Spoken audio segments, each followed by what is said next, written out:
So on Wednesday afternoon, President Biden held his press conference, and during the press conference, he mentioned something interesting.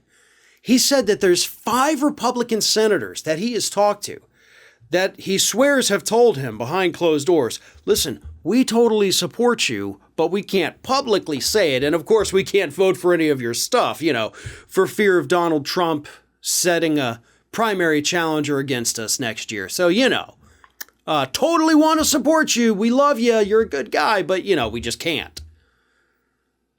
Now, first and foremost, before I get into how Steve Bannon responded, or overreacted, I should say, that doesn't seem quite right, does it? Even if Biden is being honest about this story, how do we know these Republicans are being honest to Biden?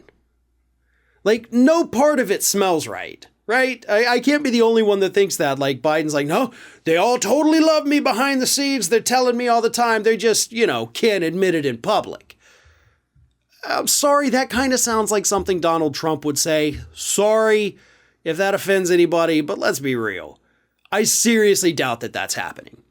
What I think is happening is that Biden was actually smart. Biden wanted to get a reaction out of the Trump people. And oh man, did he. Because Steve Bannon heard this, and Steve Bannon, on his podcast shortly after Biden's press conference, went after the individual that he believes is in fact the traitor, or as he puts it, the scumbag traitor.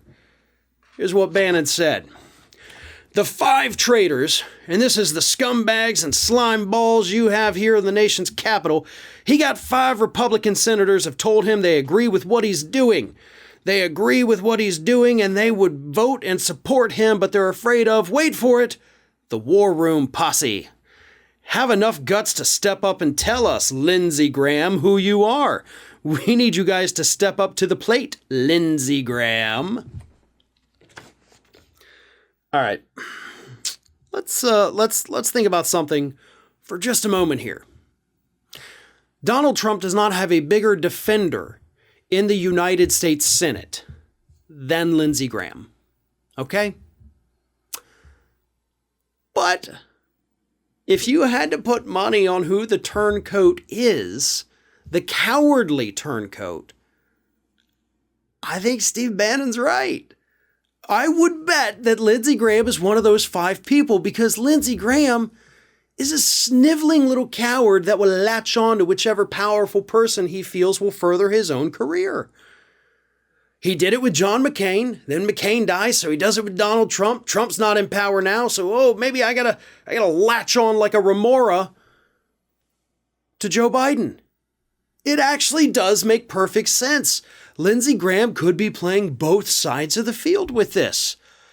Publicly going out and saying, Mitch McConnell, you have to promise to work with Donald Trump. He's the party and you have to be loyal to him. While behind the scenes saying, oh, Mr. Biden, whatever you need, sir. I'm here. I wish I could support you publicly. I love you so much. It's a horrible Lindsey Graham impression, but I think the sentiment is spot on. So maybe Steve Bannon's right. Maybe Lindsey Graham is that MAGA traitor, scumball, slimeball, all kinds of whatever insult balls you've got. But it makes sense given Lindsey Graham's history. The guy wants more power, more influence, and he wants to be the one kissing up the most to whoever he feels has the most power and can benefit him the greatest. So Lindsey Graham would clearly fit this mold. Ted Cruz may also fit this mold. Wouldn't put it past him. Marco Rubio maybe too. Perhaps even Rand Paul. That's probably a bit of a stretch, right? But let's face it, there's so many Republican cowards who are willing to say and do whatever it takes to remain in power that it's really hard to narrow them down. But Bannon may have hit it on the head. It could be Lindsey Graham, and to be honest, I think Joe Biden threw this story out there not to show that he's popular with Republicans, but to create the kind of chaos that he just created between Bannon and Lindsey Graham.